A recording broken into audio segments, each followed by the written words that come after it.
እና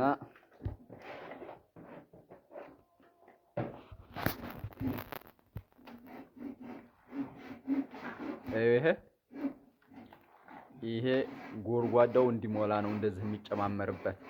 ጎርጓዳው እንዲሞላ በትንሽዬ ኪስ ጅብሰም በ50 በ60 ኪስ አንድን ቤት መጨረስ ይቻላል። ግን ለእይታ አያምርም። ይሄው እንደዚህ ኮለል ብሎ አይታይም። በዛ ላይ ሰጋቱራ ደግሞ አለ። ሰጋቱራ ሁለት አይነት ነው፣ ልምና ክርት ሰጋቱራ። በልሙ ሰጋቱራ መስራት ለባለሙያው በጣም አሪፍ ነበረ።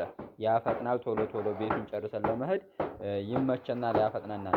የሚሆነው ሰጋቱራ ልሙ ነው የሚለው ብዙ ባለሙያ። ለምንድነው? ያው እንደነገርኳችሁ ሲሰሩት አያስቸግርም። ለቤቱ ግን ጥንካሬ የለውም፣ ለቤቱ አይጠቅመውም። ያን ይሄ ሲሰሩት አስቸጋሪ ነው፣ እንደምታዩት አስቸጋሪ ነው፣ ቶሎ አይለሰልስም። ይሄ በክርቱ ሰጋቱራ ነው ጭቃ ቤት መሰራት ያለበት። ይሄ ስርስሩ ታይታችሁ ቀለም የተቀባ ስለሆነ ቆርቆረነው ነው የቆረቆርነውም ደግሞ በጎዶ ውስጥ እየገባ ሟጮ እንዲይዝ እንዳይለቅ ነው። ይህም መሰራት ያለበት በክርቱ ሰጋቱራ ነው፣ ጥንካሬ እንዲኖረው።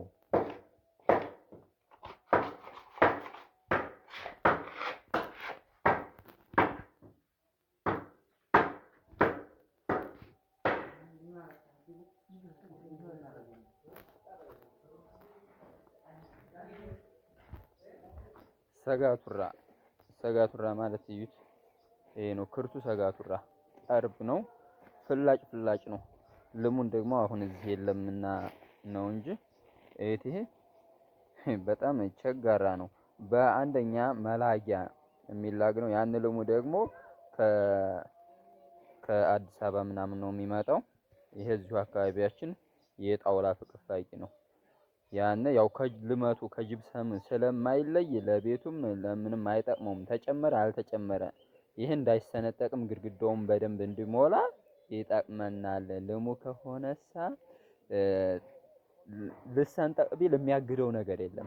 ያው የላመ ስለሆነ አፈር ስለሆነ እንደ ጅብሰሙ የላመ ስለሆነ ልሰንጠቅ ካለ የሚያግደው ነገር የለም። ይሄኛውሳ በጣም ጠንካራ ነው፣ በጣም ጠንካራ ነው። እና ልሙ ሰጋቱራ አይረባም፣ ጥንካሬ የለውም። ለመስራትሳ ቀላል ነው። ብዙ ባለሙያ የሚያዘው ልሙ ሰጋቱራ ነው። ይሄኛውሳ ይሄው ጥንካሬ ይሄው የሚገርም ነው። የሚገርም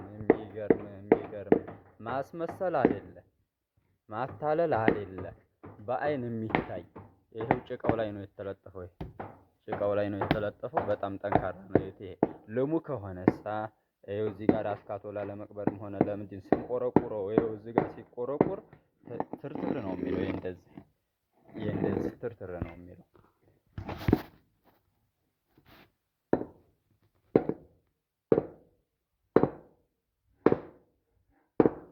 ይሄው መዶሻው የሚያርፍበት ይሄ ገና ያው አንዴ የተገረፈ አልተጣራም ገና በጅብሰም